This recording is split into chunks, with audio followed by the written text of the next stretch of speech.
Hello, hello to another short story. Today it's a story about magic. When I was a kid, I wanted to become a magician. Well, among other things, but magician was very high on my list. I got a magic kit and I practiced and I read books about magic tricks and I practiced more and I got a top hat and I practiced even more and I sucked. Not because I was necessarily bad at performing magic tricks, but because if anyone ever asked me, "How does this work?" I never said, "Magic." I simply told them how it works. And a magician who tells their audience how a trick works is not a good magician, is he? Today's story is not about magic tricks, though. Today's story is about real magic. Or is it? Well, you decide. Let me know in the comments if you want to what you think the story is about. Is it about magic or about just illusions? Here is H.G. Wells's The Magic Shop.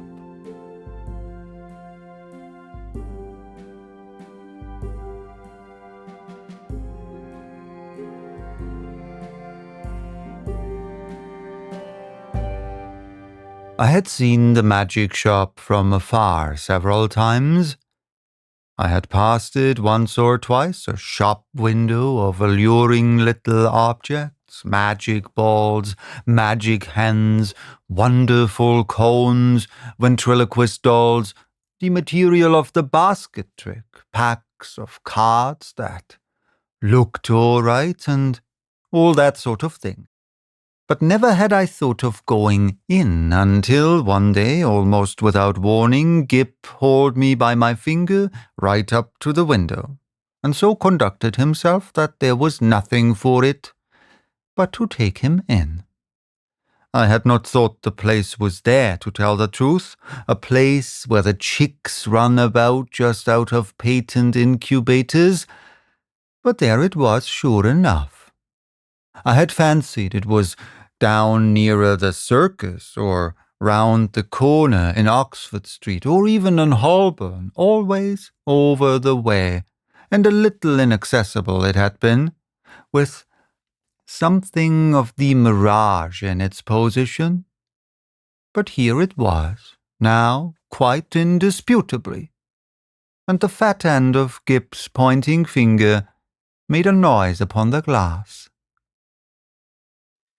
"If I was rich," said Gip, dabbing a finger at the disappearing egg, "I'd buy myself that, and that, which was the crying baby very human, and that, which was a mystery and called, so a neat card asserted, buy one and astonish your friends."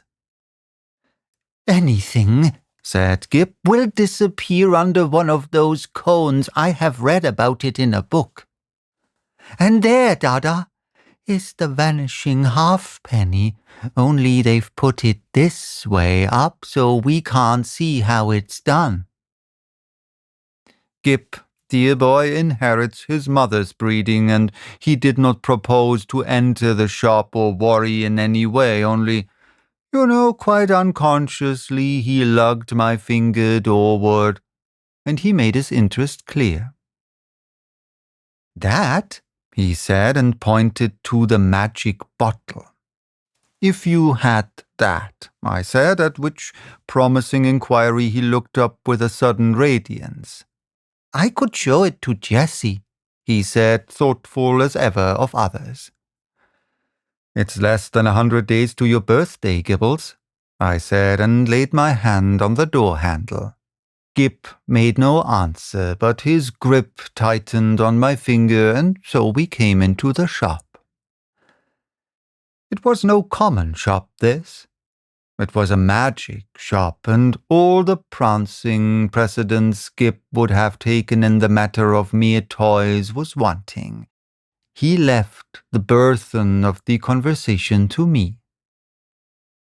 It was a little narrow shop, not very well lit, and the doorbell pinged again with a plaintive note as we closed it behind us. For a moment or so we were alone and could glance about us. There was a tiger in papier-mâché on the glass case that covered the low counter. A grave, kind-eyed tiger that waggled his head in a methodical manner.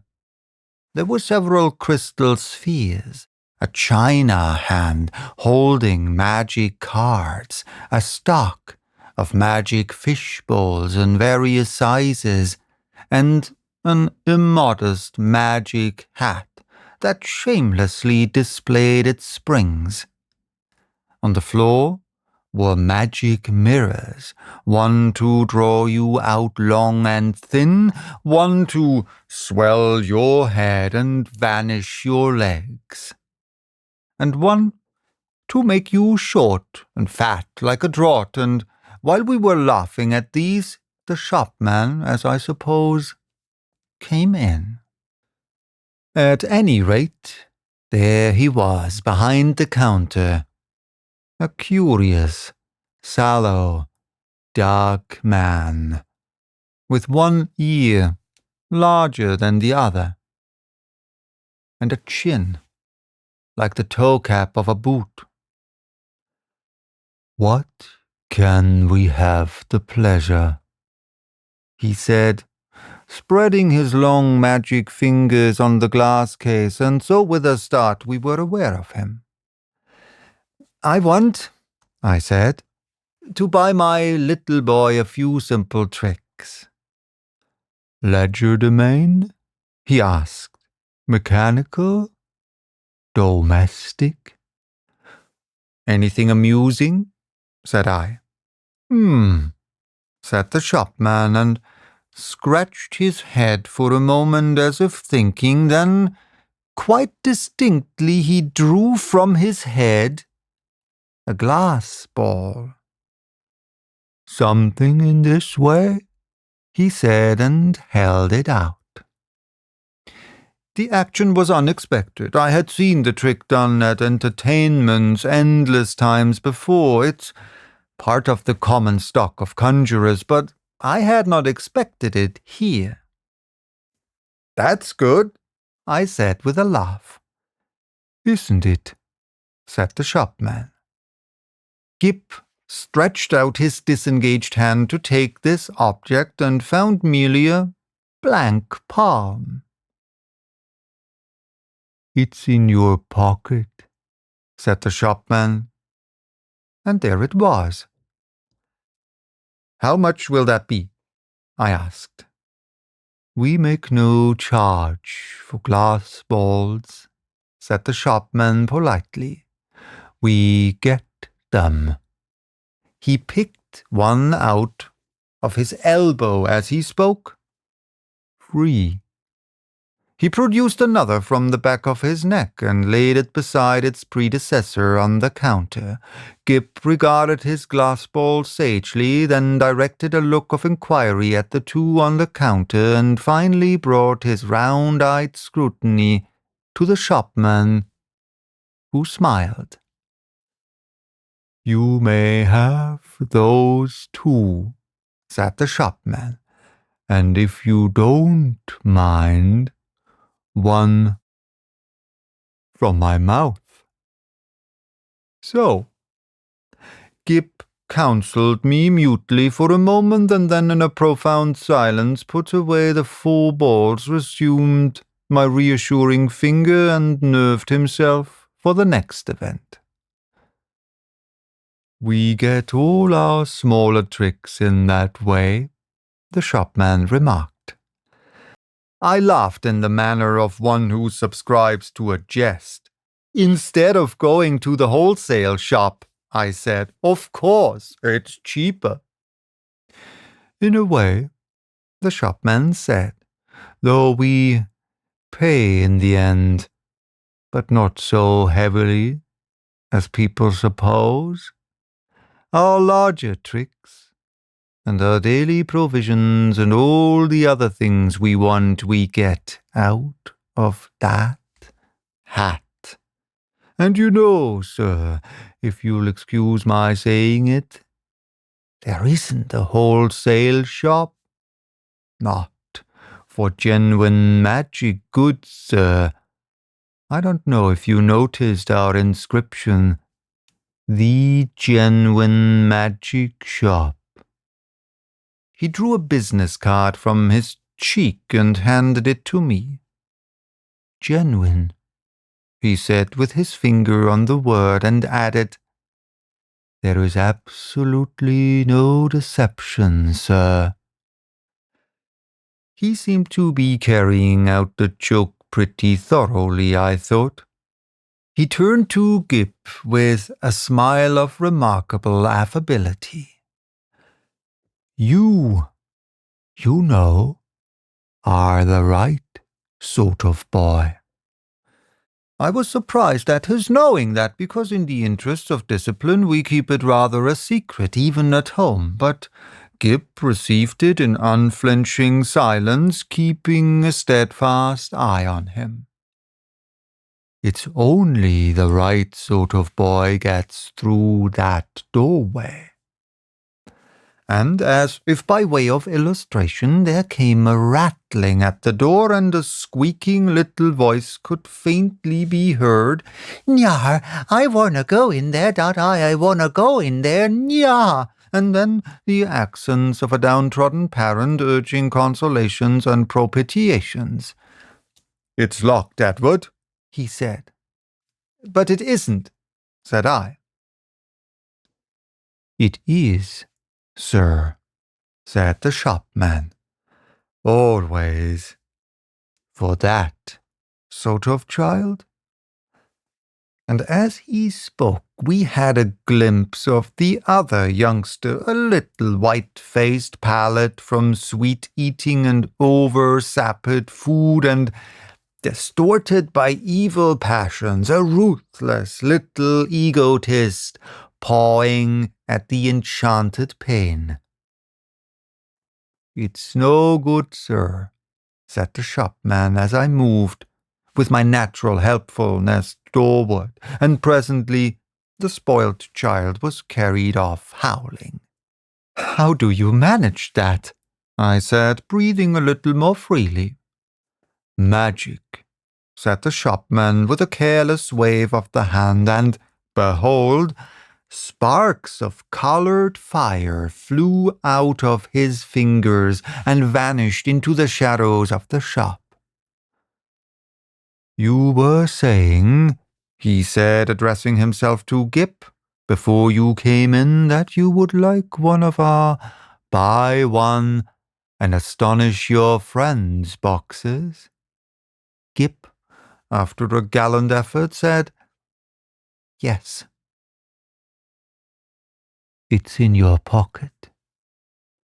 And leaning over the counter, he really had an extraordinarily long body, this amazing person produced the article in the customary conjurer's manner. Paper, he said, and took a sheet out of the empty hat with the springs. String.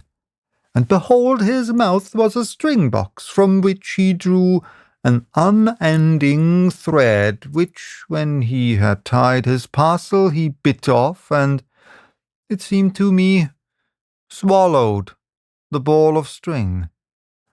And then he lit a candle at the nose of one of the ventriloquist's dummies, stuck one of his fingers, which had become sealing wax red, into the flame, and so sealed the parcel. Then there was the disappearing egg, he remarked, and produced one from within my coat breast and packed it. And also the crying baby, very human. I handed each parcel to Gip as it was ready, and he clasped them to his chest. He said very little, but his eyes were eloquent. The clutch of his arms was eloquent.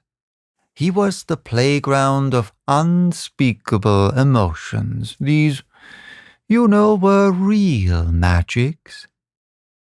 Then with a start I discovered something moving about in my hat, something soft and jumpy.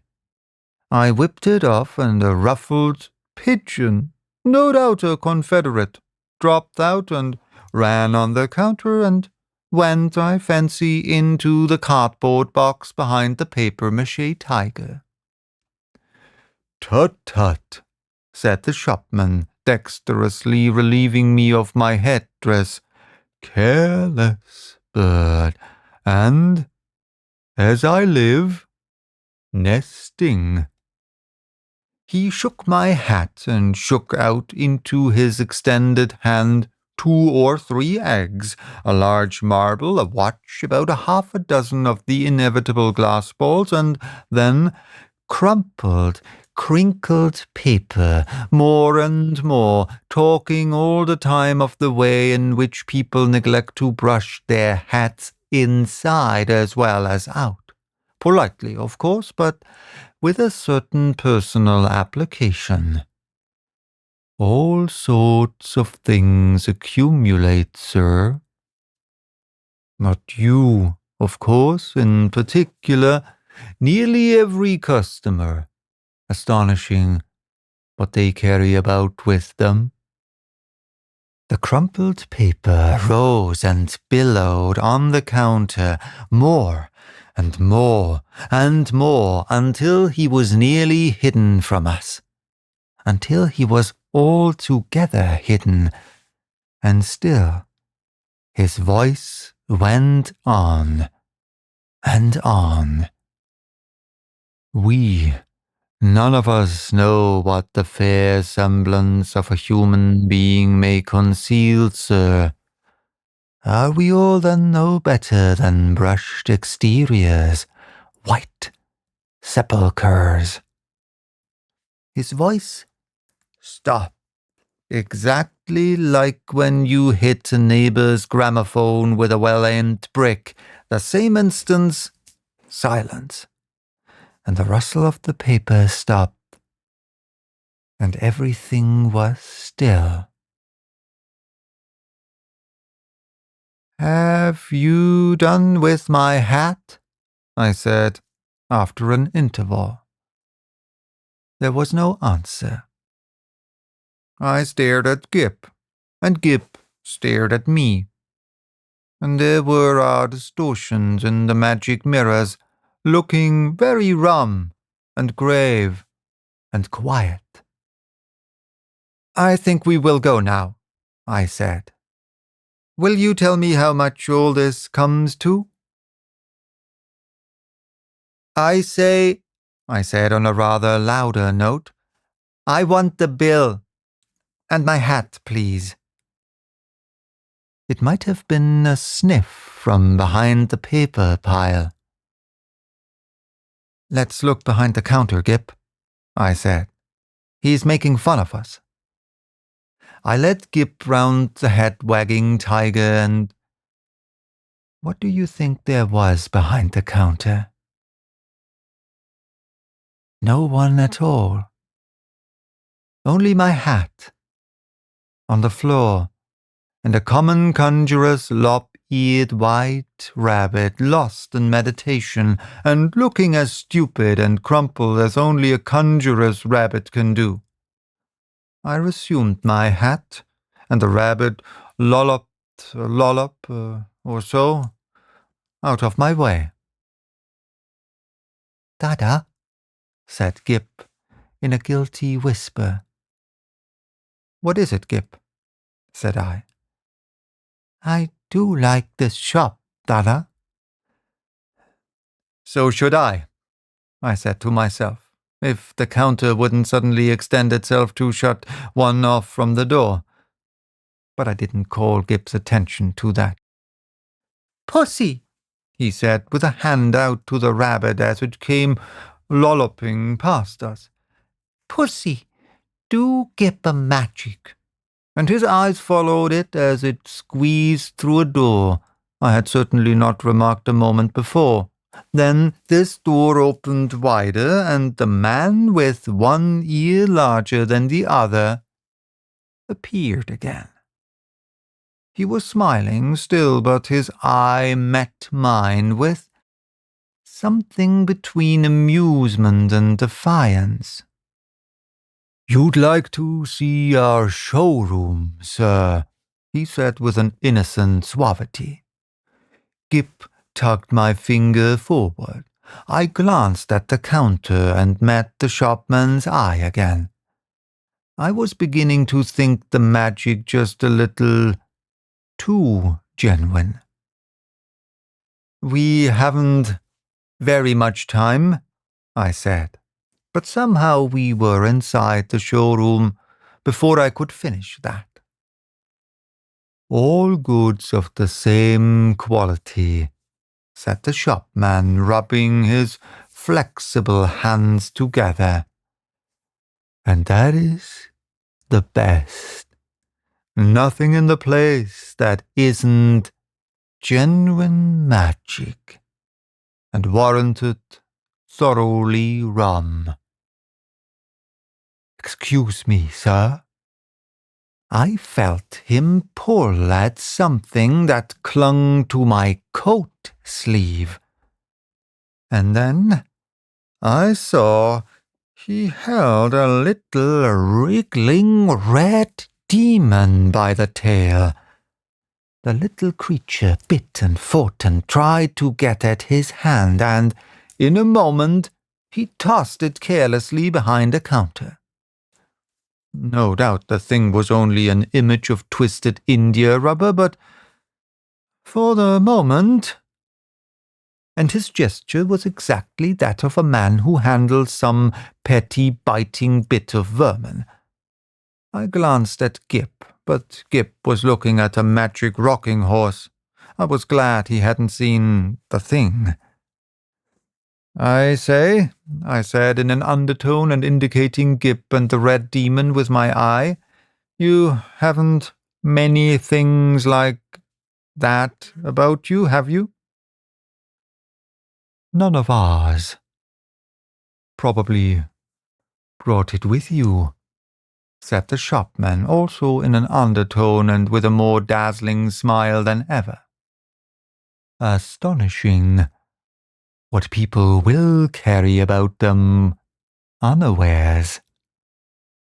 And then to Gip, "Do you see anything fancy here?" There were many things that Gip fancied there. He turned to this astonishing tradesman with mingled confidence and respect. "Is that a magic sword?" he said. "A magic toy sword? It neither bends, breaks, nor cuts the fingers. It renders the bearer invincible in battle against anyone under 18. Half a crown to 7 6 pence, according to size. These panoplies on cards are for juvenile knights errant and very useful. Shield of safety, sandals of swiftness, helmet of invisibility." "Oh, Daddy!" gasped Gip. I tried to find out what they cost, but the shopman did not heed me. He had got Gip now. He had got him away from my finger. He had embarked upon the exposition of all his confounded stock, and nothing was going to stop him. Presently I saw with a qualm of distrust and something very like jealousy that Gip had hold of this person's finger, as usually he has hold of mine. No doubt the fellow was interesting, I thought, and had an interestingly faked lot of stuff. Really good faked stuff. Still, I wandered after them, saying very little, but keeping an eye on this prestigious fellow. After all, Gip was enjoying it, and no doubt when the time came to go, we should be able to go quite easily. It was a long, rambling place, that showroom, a gallery broken up by stands and stalls and pillars, with archways leading off to other departments, in which the queerest-looking assistants loafed and stared at one, and with perplexing mirrors and curtains. So perplexing, indeed, were these that I was presently unable to make out the door by which we had come. The shopman showed Gip magic trains that ran without steam or clockwork, just as you set the signals. And then some very, very valuable boxes of soldiers that all came alive directly you took off the lid and said, I myself haven't a very quick ear, and it was a tongue-twisted sound, but Gip, he has his mother's ear, got it in no time. Bravo!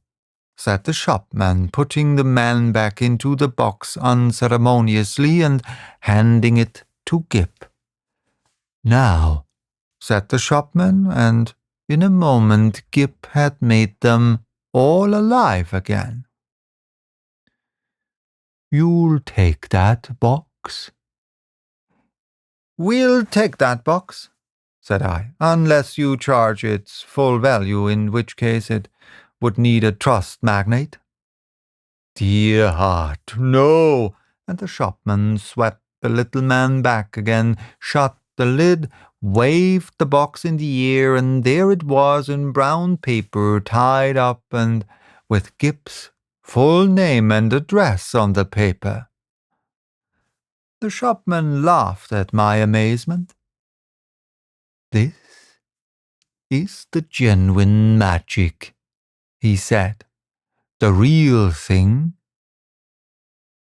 It's a little too genuine for my taste, I said again.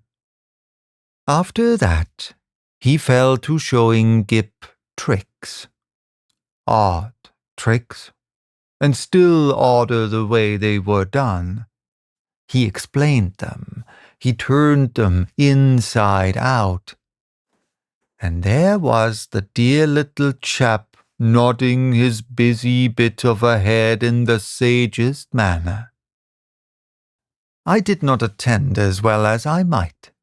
Hey, presto, said the magic shopman, and then would come the clear, small hey, presto of the boy. But I was distracted by other things. It was being borne in upon me just how tremendously rum this place was. It was, so to speak, inundated by a sense of rumness. There was something a little rum about the fixtures even, about the ceiling, about the floor, about the casually distributed chairs. I had a queer feeling that whenever I wasn't looking at them, straight they went askew, and moved about, and played a noiseless puss in the corner behind my back. And the corners had a serpentine design with masks altogether too expressive for proper plaster. Then, abruptly, my attention was caught by one of the odd-looking assistants. He was some way off and evidently unaware of my presence. I saw a sort of three-quarter length of him over a pile of toys and through an arch, and you know he was leaning against a pillar in an idle sort of way, doing the most horrid things with his features. The particular horrid thing he did was with his nose. He did it just as though he was idle and wanted to amuse himself.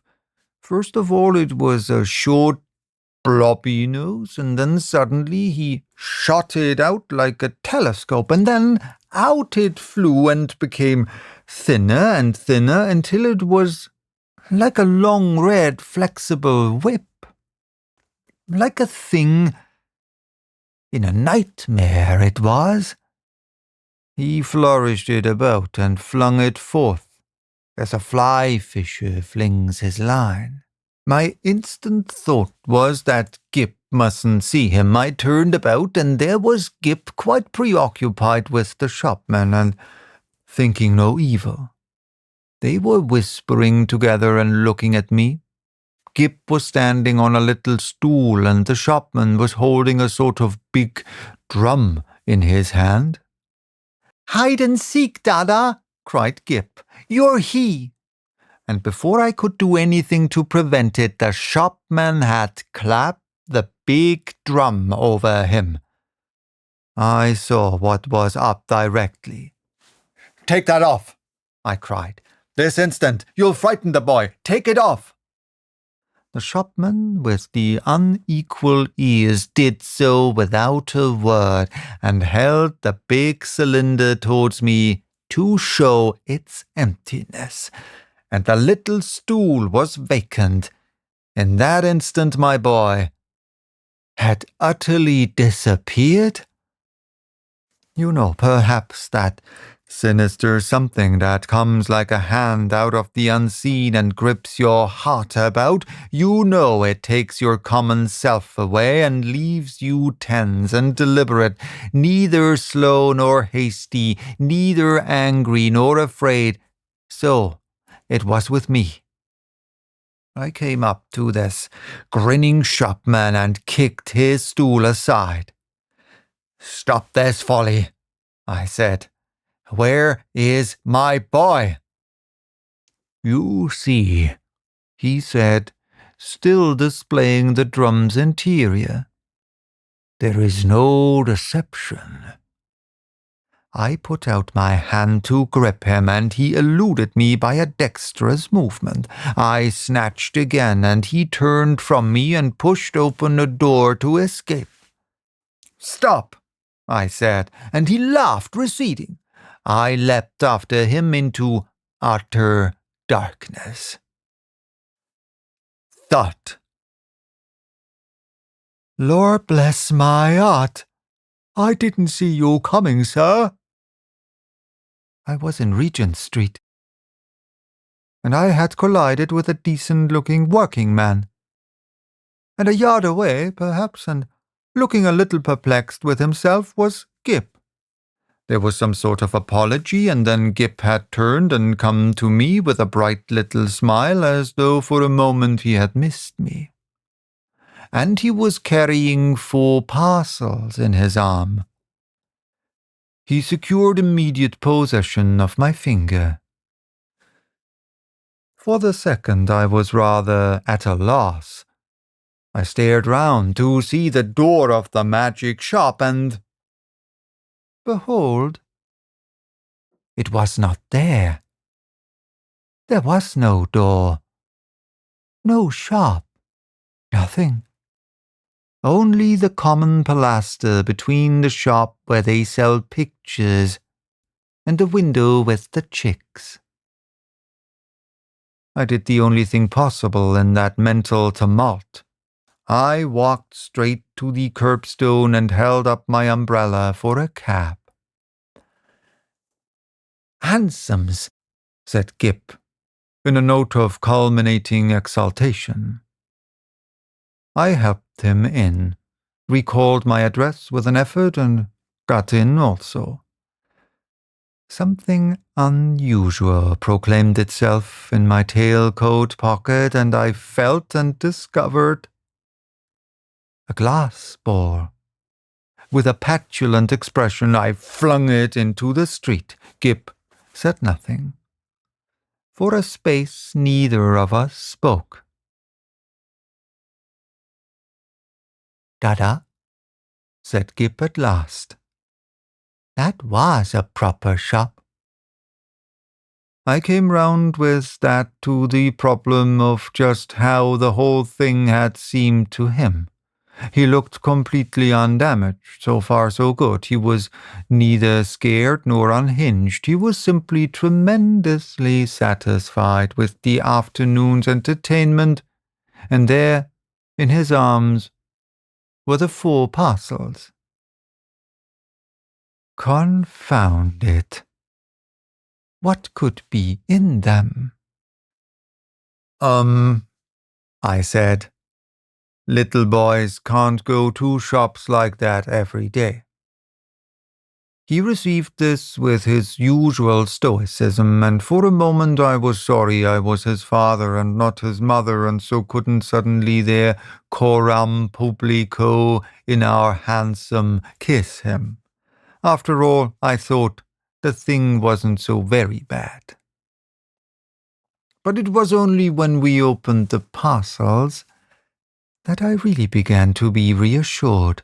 3 of them contained boxes of soldiers, quite ordinary lead soldiers, but of so good a quality as to make Gip altogether forget that originally these parcels had been magic tricks of the only genuine sort, and the 4th contained a kitten, a little living white kitten in excellent health and appetite and temper. I saw this unpacking with a sort of provisional relief. I hung about in the nursery for quite an unconscionable time. That happened 6 months ago, and now I am beginning to believe it is all right. The kitten had only the magic natural to all kittens, and the soldiers seem as steady a company as any colonel could desire. And Gip. The intelligent parent will understand that I have to go cautiously with Gip. But I went so far as this one day. I said, "How would you like your soldiers to come alive, Gip, and march about themselves?" "Mine do," said Gip. "I just have to say a word I know before I open the lid." "Then they march about alone?" "Oh, quite, Dada. I shouldn't like them if they didn't do that." I displayed no unbecoming surprise, and since then I have taken occasion to drop in upon him once or twice unannounced when the soldiers were about, but so far I have never discovered them performing in anything like a magical manner. It's so difficult to tell. There's also a question of finance. I have an incurable habit of paying bills. I have been up and down Regent Street several times looking for that shop. I am inclined to think, indeed, that in that matter honor is satisfied, and that, since Gip's name and address are known to them, I may very well leave it to these people, whoever they may be, to send in their bill in their own time.